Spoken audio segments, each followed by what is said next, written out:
Great job opportunities. Oh, he had a great job opportunity. We'll see. We'll see.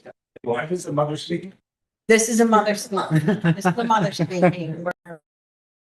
I mean, Yeah, I mean, a PhD is next, and I don't know. We'll see. it's our daughter, master's social worker. Yeah, I mean, that's what she was really, really passionate about. yeah, And you have to get a master's. I mean, Yeah. I mean, yeah. you go I know. work a lot of places about getting masters. I'll tell you. So anyway, Some of his stuff, and I can't even get past the title. I'm the teacher in this state. Okay, E. I'm gonna guess you don't know, right? Try seeing E. Oh. Trying to go right. No, I see an Can you E. help Mark? Is that you, Aaron? You know, here. Hmm. You go back to the main screen. Yeah. Yeah, we're setting up our meeting. Right now, I've got supposedly 4 participants, but I'm only showing 2. 2 attendees. So we got to go to attendees. Okay, so you want to go, so, Balance. yeah, But if I get Aaron and and us. Aaron, can you hear us?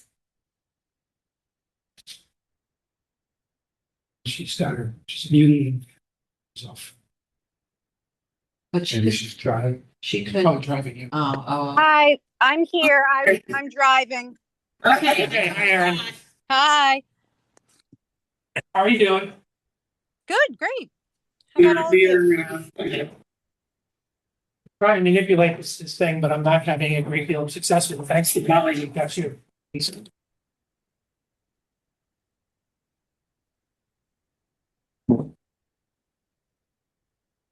I don't need to close. Me too, me too.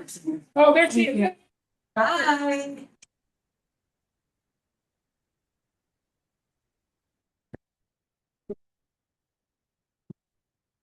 Thank you.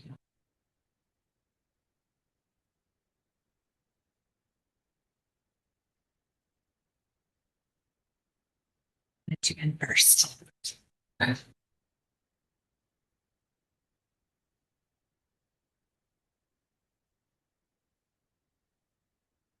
Okay, we've all meetings in order and Carly, could you do the little notes again? Mm-hmm. So we're 8. We're 8. Call the meeting to order and I will welcome our new member, Richard Talentino. Richard, why don't you tell us a little bit about yourself? In terms of being in Madison, your interest as far as support will happen. Oh, okay. That we mentioned, it's hardly, it's going to be 7 years. Timed it right. We moved here right before COVID. So we got to know. But anyway, originally from Connecticut, grew up in Stanford. And when I met my wife in Massachusetts, I thought she wanted to live in Massachusetts, so I moved up to Massachusetts where we spent all part time. And then when the kids got of age, we decided we wanted closer to where they are. Our daughter was living in New York City at the time, and our son was down in this area. So she started looking around and found Madison. And I didn't even realize I'd done a fair amount of work down here from time to time, calling on different places. And so I was familiar with Madison. And as far as why I joined, I was looking around at the different committees when I went on site. And this one just struck my attention as far as the need. And as I mentioned back in the town we lived in, Massachusetts, they were running into the same challenges as far as affordable housing. It's across the board, everybody. Yeah. And so, I wanted to see what I could do as far as to assist and try to help out in that respect. What did you do?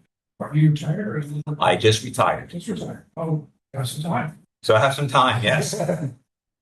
Although I volunteer various places, so that's been keeping me busy, which is good. If you're familiar with Vista, Yes. yeah, both my wife and I, she works at Creations. I actually work at the center, assisting there. And then there's food banks that are always looking for volunteers to are involved with that.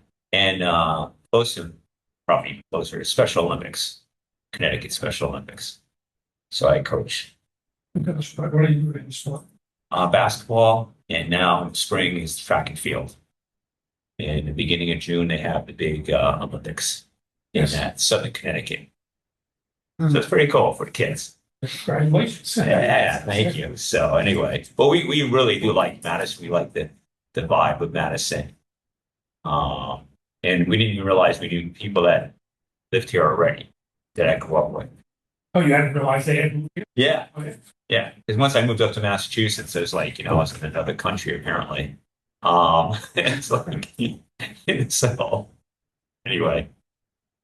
More than a 20-minute drive. So Yeah, exactly. I used to joke the cord doesn't stretch that long apparently. But both states are very similar oh, in a lot of ways, yeah. in a lot of ways.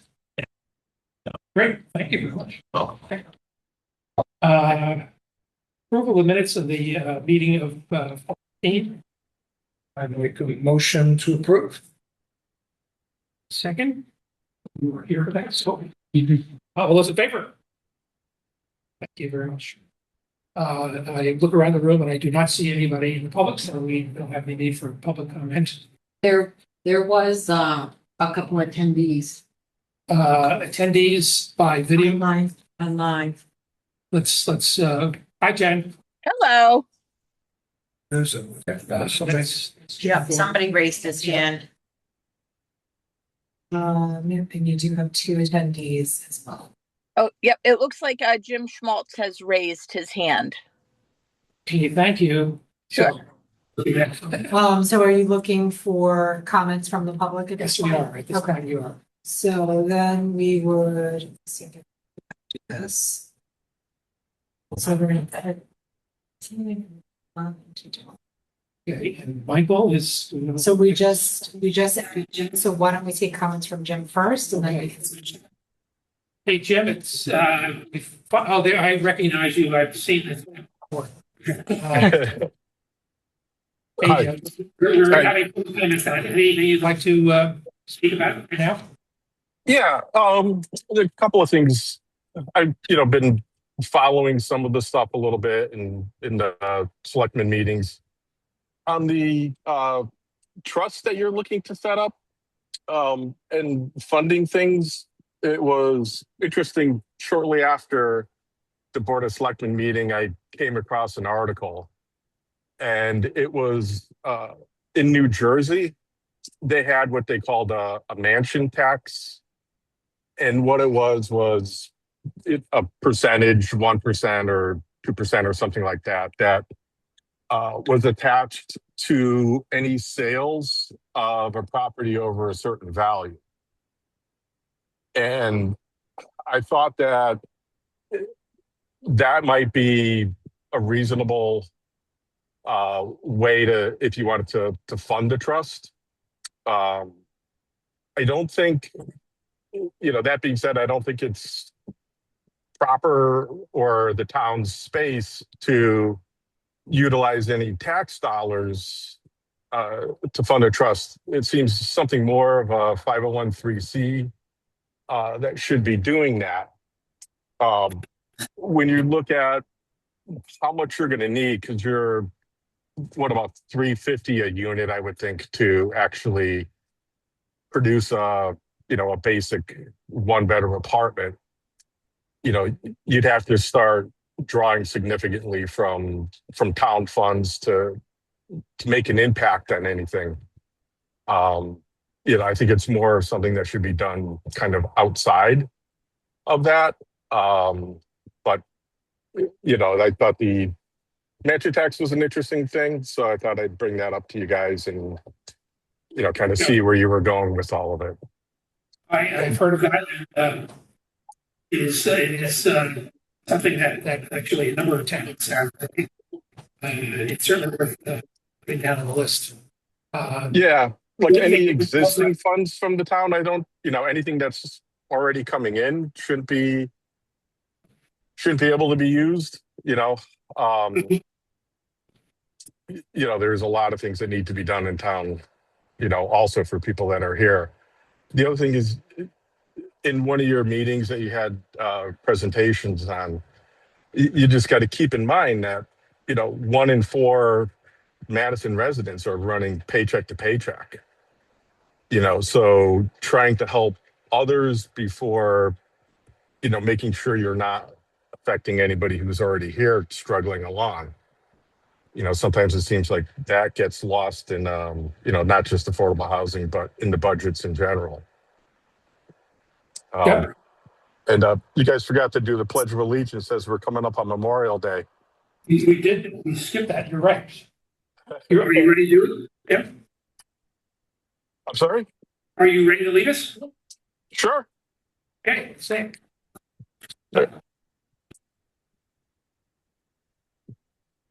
Yeah, Jim, pledge allegiance.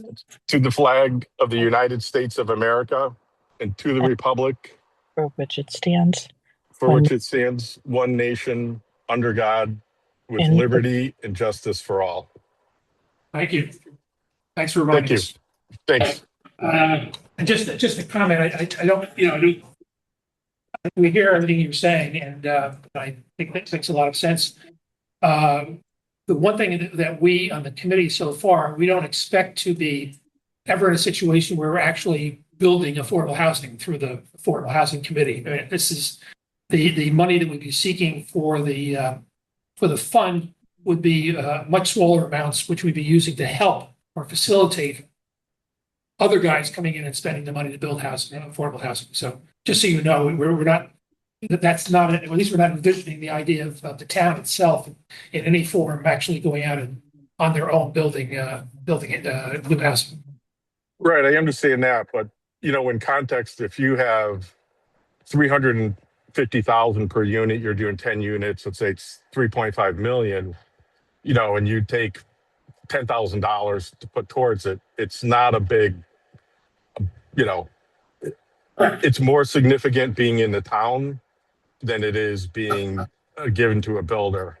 The other thing that always, seems like people miss is if you build 10 units and you make 2 affordable, you haven't taken 2 off of our affordability list, right? Because you've added 8 units. So you've really taken, what is it, 1.2 off of.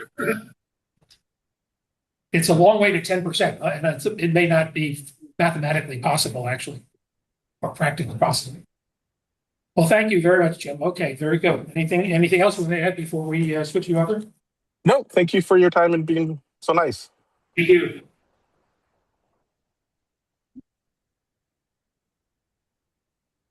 You watching this phone? Because we want to make sure that. And then you want to. Okay. Zoom. I did, so he would not be able to, it doesn't look like it's going to allow us to like. We would stop. That's true. Right, it's saying he's using an older version of Zoom and it's not gonna allow him to talk. Okay. So other than that, I think then you switch back over to the panelists. Yeah, okay. Good. Thank you. Thank you. You're welcome. Thanks, Evan. Just an update on the Affordable Housing Trust Fund. I think, Aaron, if you're hearing us, could you just give us that report that you sent to me the other day about where we stand with the trust fund in terms of the Board of Selectmen? Sure, Mark. The Board of Selectmen initially met, and that meeting you and Michael attended, and I was able to come in a few minutes late, at least. But the first one to kind of vet out any concerns of the board. And I went back and made some edits regarding the process of spending funds. Bruce had raised some questions about noting Board of Finance approval in there and making sure that the process was consistent with the charter. So I added some text for that and again, sent it to our attorney just to make sure there weren't any legal issues with that new language. And the board, and Jen, you might want to chime in just a second here, because you had it on your agenda last week, I believe, and Bruce noted that some of his concerns were not addressed. and that he would provide a markup for that. I did reach out to Bruce.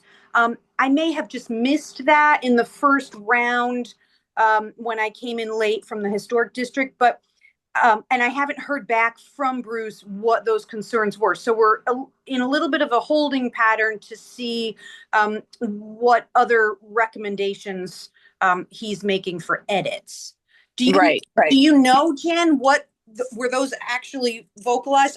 Unfortunately for the last meeting, I was at ACA, so I missed it. Right. No, they that weren't. one. They weren't vocalized. It was one of those things where Peggy had asked Bruce just to go ahead and provide a markup so that, anything that Okay. he was noting, got accounted for. So we didn't discuss it in the meeting, but just Bruce said he would do the markup. Okay. So I think that's where we are then. We'll just wait to connect with Bruce before that comes back to a Board of Selectmen meeting. And I'll just try to stay in touch with him and see if we can get some edits for the committee to review before your next meeting. Then. I mean, I would say if it's a minor edit, I'm happy to email them out to you, for feedback from the committee. But whatever suggestions he makes, we'd like to see them before it goes back to the Board of Selectmen. Right.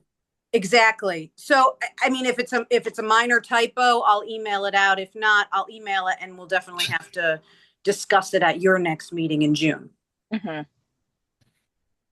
Okay. Would it be useful, do you think, if I speak to Bruce? Sure, if you'd like. Yeah. Okay. I'll give him a call just to see where he is in terms of the timing. Perfect. I think that's a good idea. Great. Thanks, Mark. Okay.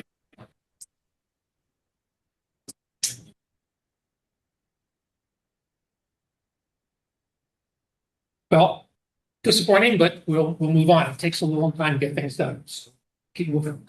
You can have it. Oh, thank you. Yeah, it's not official yet, obviously. That is what has been presented to the board. So Perfect. Thank you. okay, let's talk about the. I have some thoughts which I'm going to tell you they are my thoughts, and I'd like the committee to discuss and see if there's any agreement on this.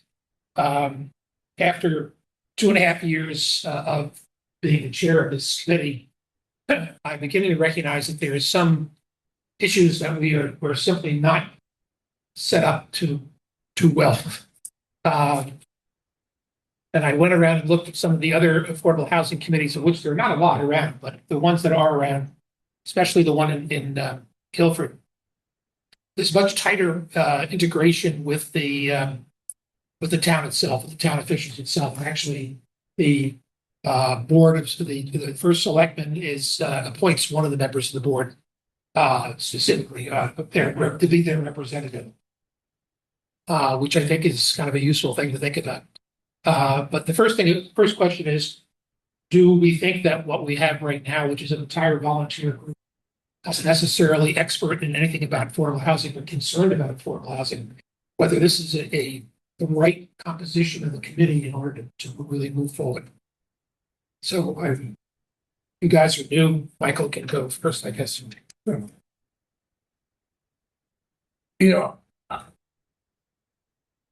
I'm learning as I go forward with this as well, right? So I've been on the board now for almost 1.5 years, or less. I do feel like, and we've had some turnover in the committee, people, who had joined the committee at its inception, decided to leave for various reasons. I feel like the current composition with Heather and Molly and Erin as advisors, and it's great that you guys participate, and with Jen, also being, kind of, I don't know what the official role is, but you're really not a voting member of the committee. You're really kind of a liaison. I feel like if we continue this structure, we're going to get very little accomplished over the next couple of years.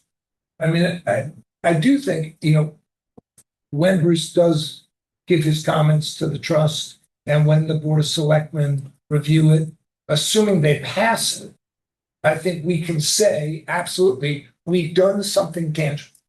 It's just the beginning. It just creates the fund.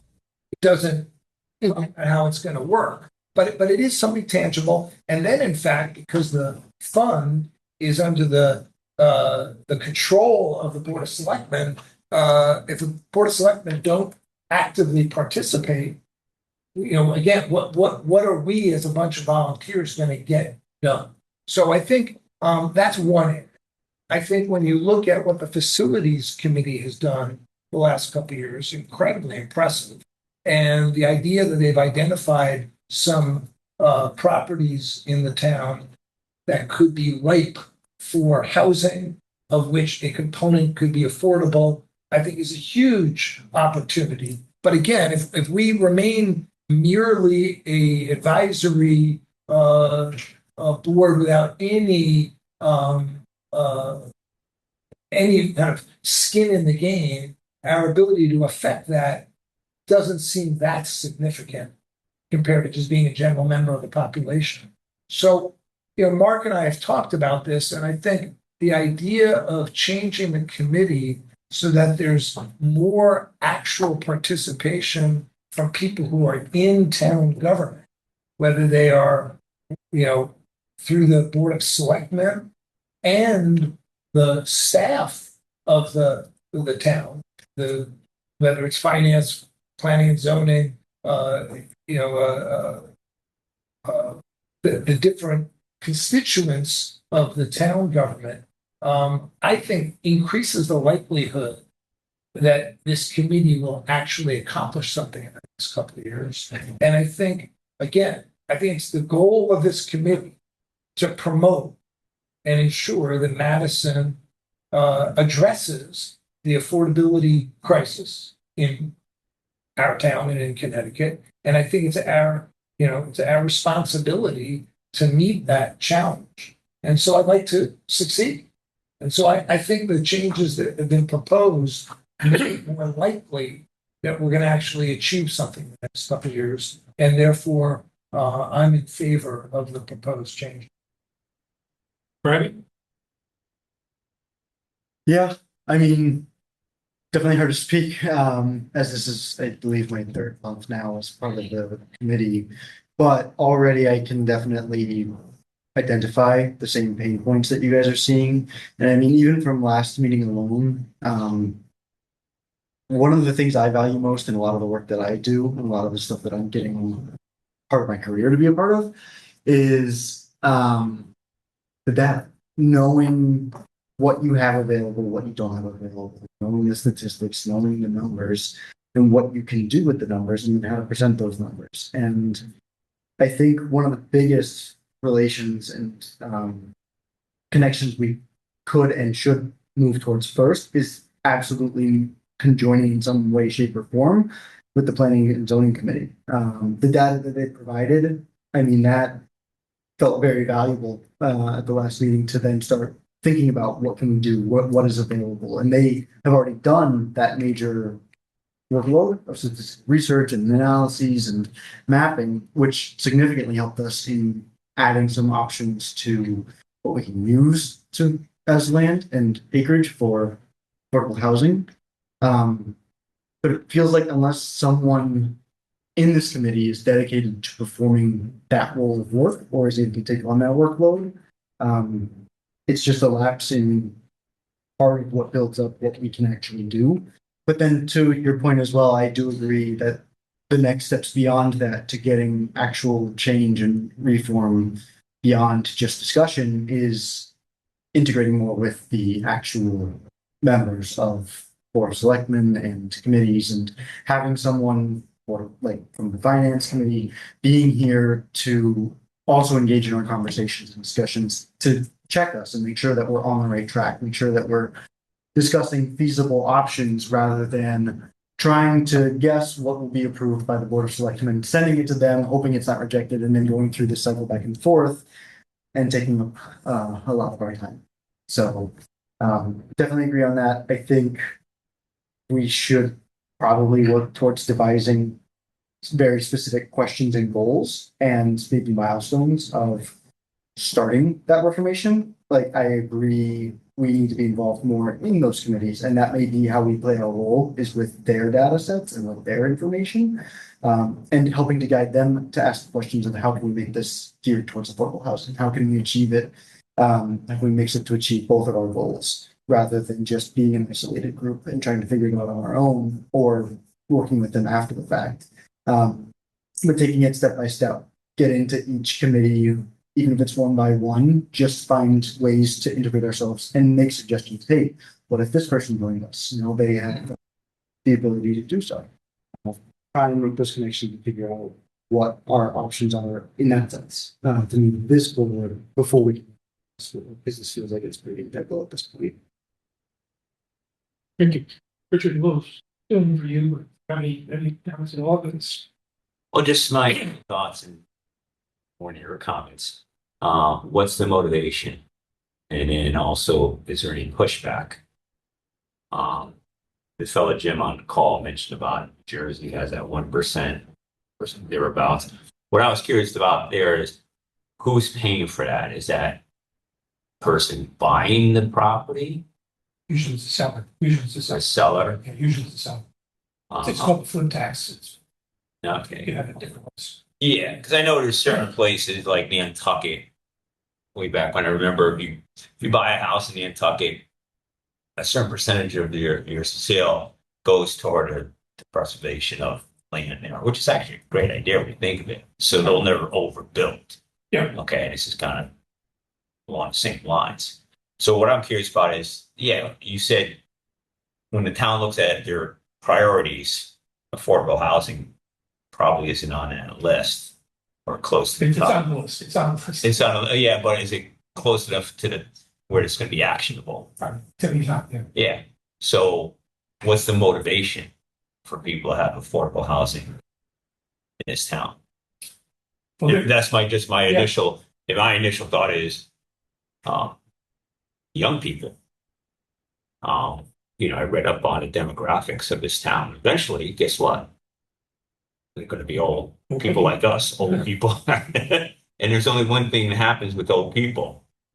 Yes, we don't have an end. They don't make vacations. They move somewhere. They go to Florida. They go to Florida. They go, right?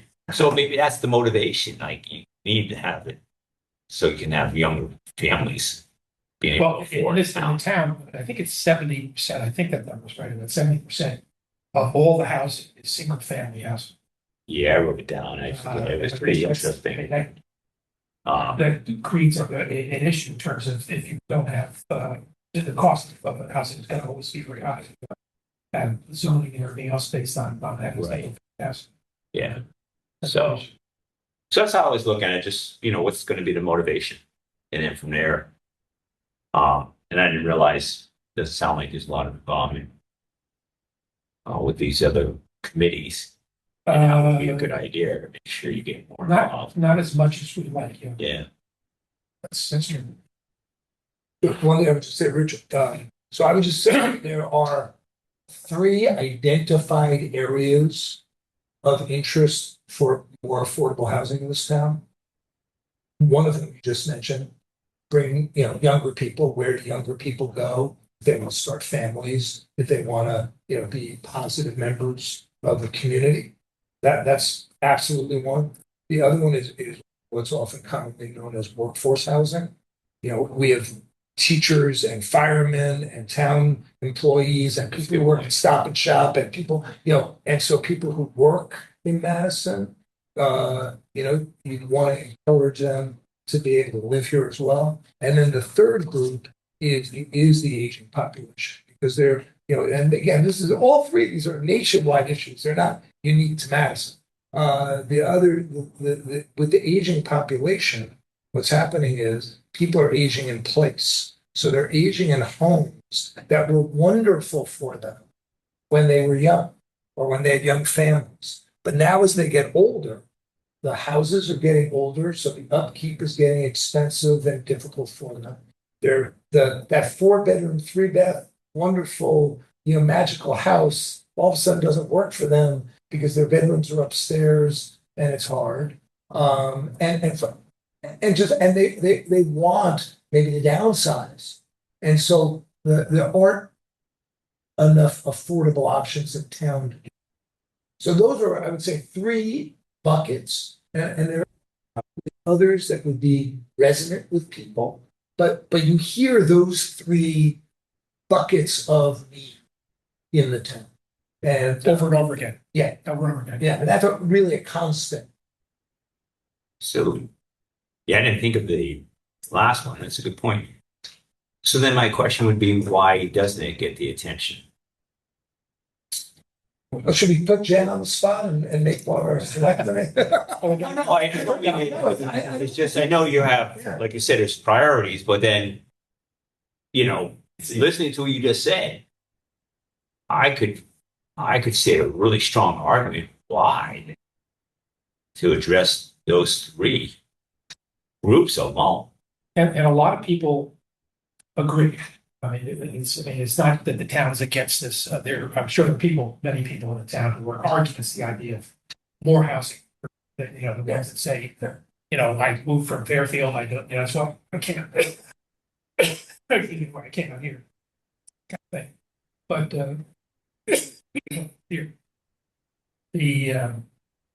But the fact is that most young people can't afford it. If affordable housing is defined by the state is you can be making over $80,000. A family can be making over $80,000, almost $100,000 a year, and not be able to afford it to live in Madison, and will be eligible for affordable housing. This is not Section 8 housing, where you're trying to take people who are homeless and move into this.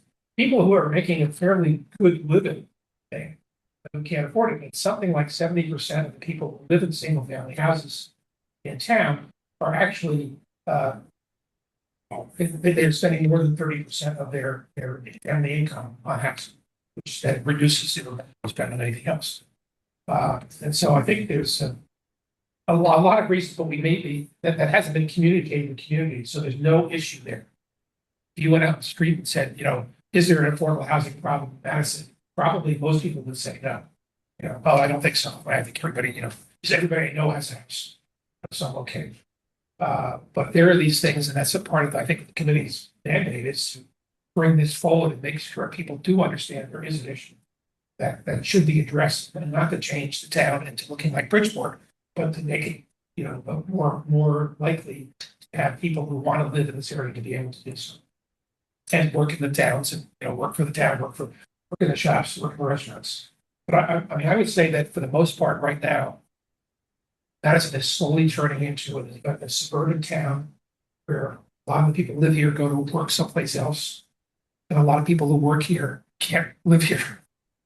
So you're getting this thing which is more like you'd find in maybe Westchester County, that kind of stuff. Yeah, I'd be curious. Do we have any data that shows when that happens the impact, and it's not a positive impact? Because unfortunately, in this country, what sells it. You have to almost put some fear in people. Well, we're not to that. To some degree. To some degree, as far as to say, here we are in 2026, but if you look forward in 10 years from now, if we don't address this, this is going to impact you in a negative way. Well, one of the first meetings we had, which was almost 3 years ago now, with the town, we had more than 150 people in the room and online coming to this meeting, and the headline was Madison is changing. You want to be part of the changing process. You want to have something to say about the process. And I think that's the story that we really have to keep saying, is that it's not that somehow or other Madison is frozen in amber. It's never going to change. It's changing, as you said. And so that's the part I think we have to communicate. We haven't really found that in the past years. Out there talking more about it to the general public, but we haven't been able to do that yet for a lot of reasons. But I think you're right. I mean, it's not so much the fear. I don't think it's just getting people aware of this issue. As I say, I think that most people don't consider that to be an issue. And I would just also say there is a segment. I moved to Madison 7.5 years ago as well, so I'm I consider myself a, new town. There is a segment of people in Madison who talk about the way it used to be and that they don't like that it's changed. Now, I would posit that everywhere in the world has changed. So, there is some of that. An element of fear about that. I also think there's an element that says, well, wait a second. If you don't do this well, what does this do to, our budget for police, our budget for schools, our budget for road repairs? I mean, there needs to be, kind of a thoughtful kind of rivalry. You really kind of have to understand what the impact of development is going to be. And we also have some kind of incredible physical restraints, which are most people here are on septic. And so you put a multifamily development, because that's, you do smaller individual homes. It's one way, but septic is a big issue. And then we have, this is where planning and zoning comes in, and you have some soil areas, wetlands. I mean, we have just areas in town that people say, oh, we should go there. It's a great spot. Well, no, you can't go there because the soils actually won't allow it. And then you also have some planning and zoning restrictions that are going to eventually be addressed. But, it sounds like that's going to be years away. But so there are, the reality is this is a complicated thing we're trying to promote. And I don't think anyone on the committee is like, we should build a 6-story, 300-unit development. That's not what anyone has ever said. But I think just to do anything, you have to address those practical concerns about there and do it in a thoughtful way. Over there, just open the door. I think it's flocking outside. That is. So in a way, that's another reason why Mark and I, and Erin has definitely chipped in her thoughts on this. One of the reasons why Mark and I were talking about changing the actual committee structure is that if we're just run by 5 volunteers, I don't think we're going to address all of the very, very practical concerns. The Economic Development Committee, another committee that has, has real impact and has a lot of data, right? So I think doing this as a volunteer committee that meets with a bunch of good-hearted people who want to do something with some, professionals from the town who are here to help out and assist, but don't have any power in the process directly. I think that's one of the reasons why we're at the point where, should we revisit the committee chart? Is that fair? Yeah. Mark? Yes, Jen? If I could chime in about the consideration of committee structure, I think it's important to kind of go back to the reason the committee was established, and the state requirements that each municipality create an affordable housing plan. And so this committee was established to help implement that plan.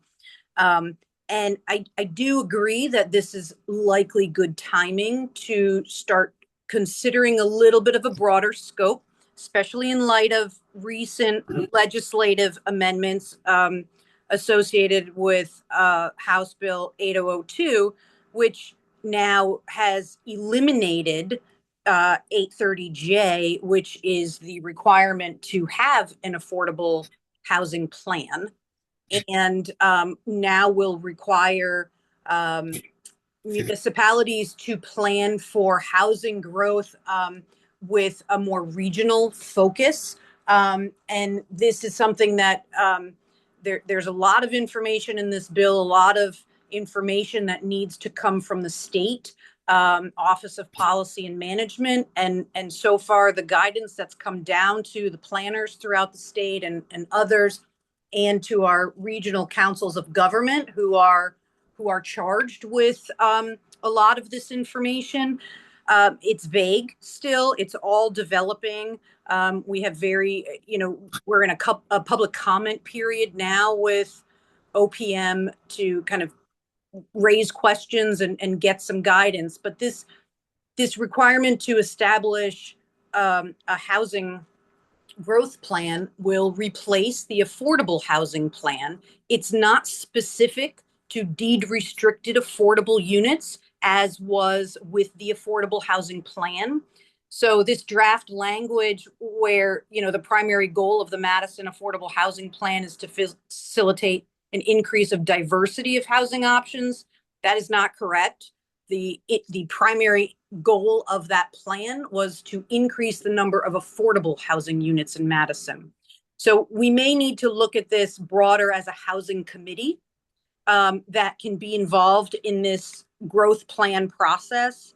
And basically, the town is going to be assigned a value, a number of units to be built. It's without penalty. It's not a penalty driven non-compliance or any, if there's non-compliance, but it's a different lens that we need to look at housing through.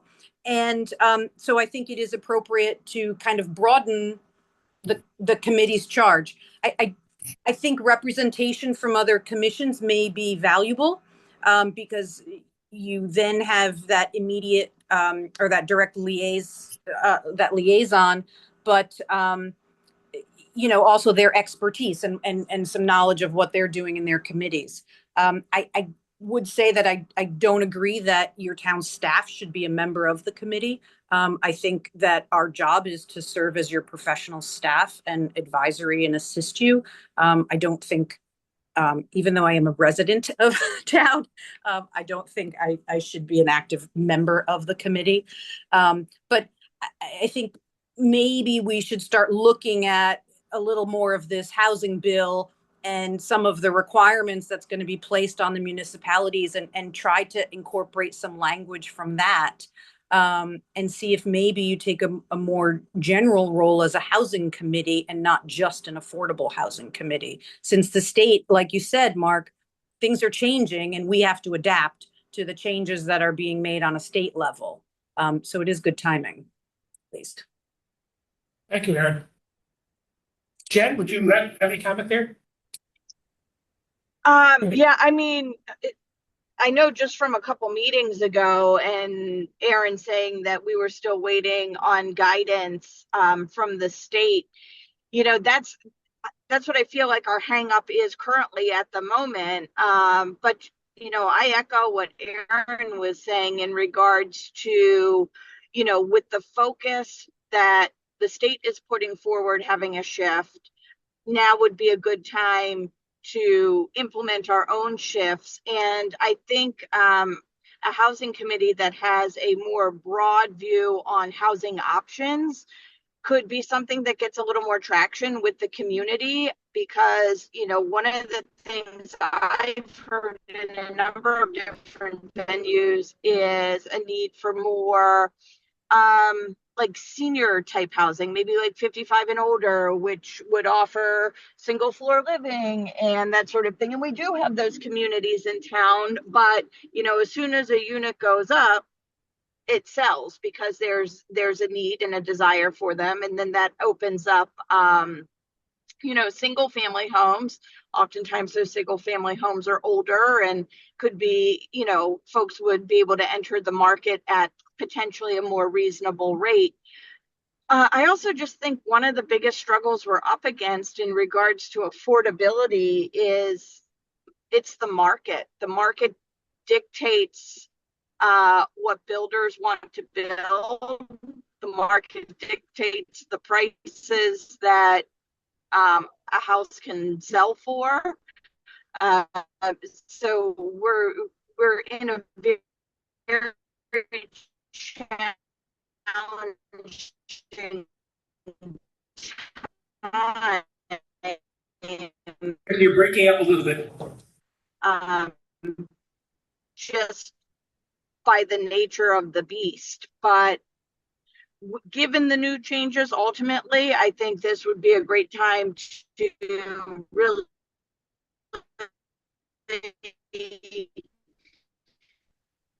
Yep. Aaron, would it be possible for the next meeting, which is in June, middle of June, for someone from Scott to come here and brief us on the law as they understand it and their responsibility and the municipality's responsibility are going to be? I'm sorry, Mark, who do you want to come? I didn't hear you. I'm assuming Scrog, somebody from Scrog knows something more than we do about the new law and what to do with it. I'm happy to speak to the planners at Scrog as well. I can put together some information for you of what I have currently available, and I can give you this and the guidance that we have now.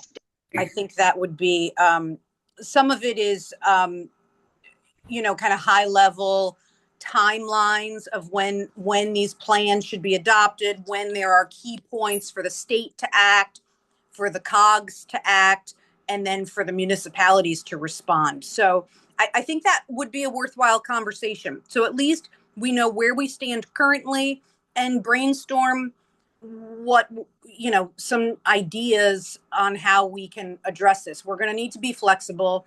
I don't think there are any municipalities who are prepared for this with just housing committees. I think everybody has to pivot a little bit here and see how it makes sense to pool our resources, whether it's regionally or, combining affordable committees with general housing committees, things like that. So yeah, I think that's a great discussion for June. Okay, well, let's see if we can organize that for next meeting. Perfect. June. Yep, we'll do. Okay, thank you. Sure. Ken, you were breaking up and I think we lost you. I'm not sure. Are you still there?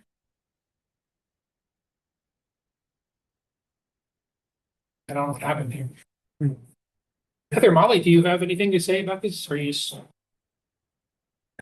I agree with what Aaron and Jen both said. I think it makes sense to take a look at the new housing rules and make sure that we're consistent with what we need to follow. So, and pivoting based on. Okay. Molly, anything? I know that you talked about what's the motivation, and Jen touched on the the market and how that drives a lot. And I think we've met with some developers over the years that have indicated that these entry-level homes, these downsizing homes are just there's not a lot of money to be made in those. And so that's the other part of the challenge. I think the other part of the which I was going to the meeting, the form of the committee first, but the other part of it was to expand our purview to be affordable housing, not defined as affordable by the A30G rules. And I think that was where we did have a problem in the first year because we were talking about affordable housing units or accessory housing units, and the committee blew up over that, unfortunately. And so the reason was given is that some people who thought this would be a very good next step and making them more available and more attractive and asking the town to do that, to join in with the state laws or the state rules rather than their own rules. But then the other members of the committee felt that those were not deemed restricted affordable, so therefore we should consider them. And so unfortunately that kind of created a problem. We didn't move on that. But again, those are things that are economical, that could be economical to provide some housing for people in a accessory dwelling units. And also, of course, it's cheaper to build multiple housing units rather than one at a time. So per unit. So the other thing I would just say about affordable housing, historically in the United States, and I say this partly because my sister was an affordable housing developer in upstate New York, and one of my best friends was the largest financer of affordable housing units in the United States for 25 years, is the market doesn't create affordable housing. I mean, the reason why we're doing the trust fund is to try to get some money so that we can help bring down the costs for a developer to bring affordable housing. Well, the thing that's exciting about facilities committees work is they've identified town-owned land that could be affordable housing, that if town decided to donate it or sell it at not at fair market value, but at a reduced value, Or lose it. it brings the marketplace. And again, there are people in the world who believe everything should be market driven. Well, the United States doesn't actually work that way. We use tax policies, we use incentives, we use lots of things to affect the market, because if the market ruled only, we'd have no affordable housing in this country. So that's the trick, is figuring out what tools are available in Madison that work for Madison, that people feel comfortable with, that move the needle to some degree, but do it in a way that the town is happy about. So how do they do it in upstate New York? She gets an amazing amount of funding from New York State. New York State has a very, very significant housing fund for affordable housing. And there's an allocation process every year to get very, very low interest loans and or grants. She gets it from organizations that have raised large amounts of money philanthropically to support it. She gets it from tax credits, federal and state tax credits. So, there are a lot of ways to do it. And if you were to meet any nonprofit developer, they would say it's really hard and it's really complicated. And they'd be lying to you if they didn't say that they're making some money, because they are, but they're not making anywhere near the amount of money. So they're doing it in part because they believe in it too, and they feel like it makes for a better society, and they are proud of the efforts that they put in to make their communities better. There are commercial affordable housing developers, so there are there's profit in developing affordable housing, depending on the circumstances. You're right. Yeah. Well, Thank you. Could you tell me your name? Jim, He was spoke on- earlier. Oh, okay. I'm sorry. It's made it in person. You got your word in, right? Yeah. Didn't recognize. So I think the next meeting, let's consider that to be sort of a workshop to try to get an understanding, and let's move this along, because as I remember from what Aaron was telling me before about the pace of importing or making these new changes that the legislature passed this year effective, it's going to take some time, but I think we should be working, not waiting for that to be over before we start making our moves. And so I think we should be working together with Scrog people and finding out more about that. Then also we have to talk about the idea of reaching out more to the public. That's something we have backed up in the last year or so. Like that. Any other? That is the end of the agenda. Is there any other comments or questions? Anybody? Aaron, Jen, thank you very much for your agenda at 5 o'clock. All right. Thanks, guys. Thank Thank you. you.